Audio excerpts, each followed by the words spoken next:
श्री शिव को बिलपत्र चढ़ाने से धन, सुख, संपदा और समृद्धि मिलती है। शिव आदि अनादि है, सृष्टि के पालनहार है और बुराइयों के संहारक है।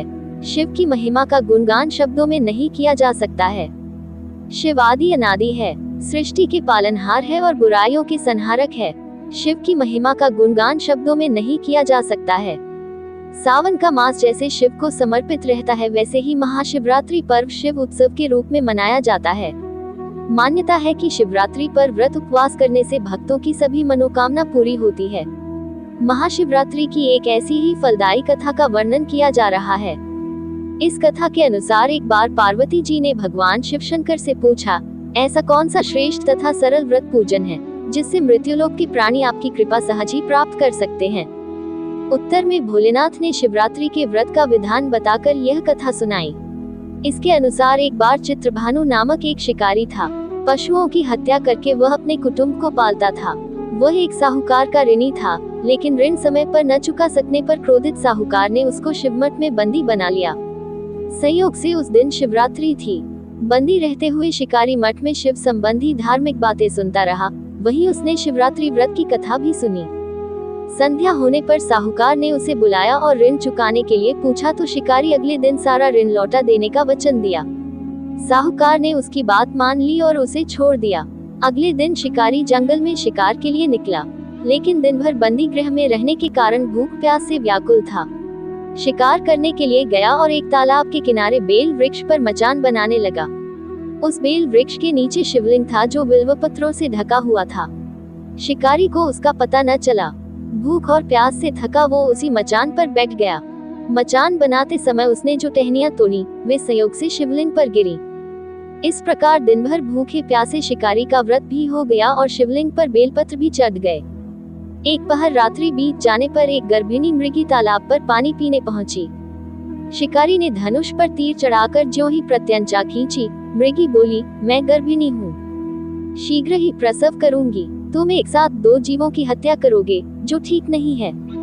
मैं बच्चे को जन्म देकर शीघ्र ही तुम्हारे समक्ष प्रस्तुत हो जाऊंगी, तब मार लेना। शिकारी ने प्रत्यंचा ढीली कर दी और मृगी जंगली झाड़ियों में लुप्त हो गई। कुछ ही देर बाद एक और मृगी उधर से निकली।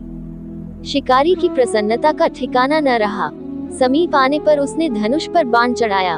तब उसे देख मृगी ने विनम्रता पूर्वक निवेदन किया कि मैं थोड़ी देर पहले ऋतु से निवृत्त हुई हूँ, कामातुर विरहिणी हूँ, अपने प्रिय की खोज में भटक रही हूँ।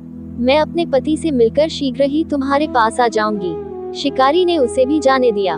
2 बार शिकार को खोकर वह चिंता में पड़ गया। रात्रि का आखिरी पहर बीत रहा था। तभी एक अन्य मृगी अपने बच्चों के साथ उधर से निकली।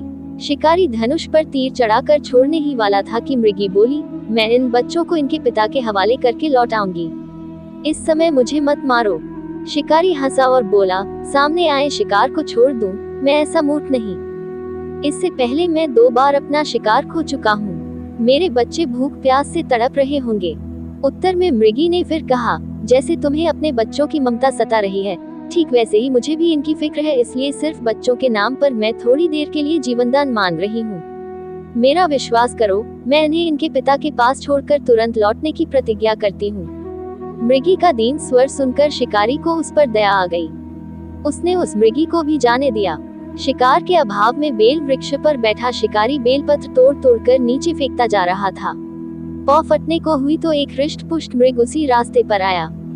शिकारी ने सोच लिया कि इसका शिकार वह अवश्य करेगा।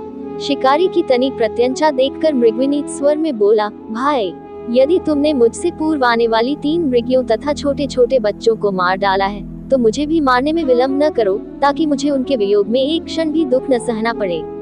मैं उन मृगियों का पति हूँ। यदि तुमने उन्हें जीवन दान दिया है तो मुझे भी कुछ क्षण का जीवन देने की कृपा करो। मैं उनसे मिलकर तुम्हारे समक्ष उपस्थित हो जाऊंगा। मोक्ष का वरदान। मृग की बात सुनकर शिकारी ने सारी कथा मृग को सुना दी। तब मृग ने कहा, मेरी 3 पत्नियां जिस प्रकार प्रतिज्ञाबद्ध होकर गई हैं, वे मेरी मृत्यु से अपने धर्म का पालन नहीं कर पाएंगी। अतः जैसे तुमने उन्हें विश्वास पात्र मानकर छोड़ा है, वैसे ही मुझे भी जाने दो।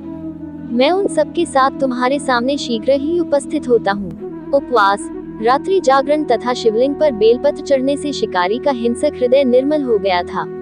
उसमें भगवत शक्ति का वास हो गया था। उसके हाथ से धनुष तथा बाण छूट गया और उसने मृग को जाने दिया। थोड़ी ही देर बाद वह मृग सपरिवार शिकारी के समक्ष उपस्थित हो गया ताकि वह उनका शिकार कर सके, किंतु जंगली पशुओं की ऐसी सत्यता, सात्विकता एवं सामूहिक प्रेम भावना देखकर शिकारी को बड़ी ग्लानि हुई। उसके नेत्रों से आंसुओं की झड़ी लग गई। उस मृग परिवार को न मारकर शिकारी ने अपने कठोर हृदय को जीव हिंसा से हटा सदा के लिए कोमल एवं दयालु बना लिया। देवलोक से समस्त देव समाज भी इस घटना को देख रहे थे।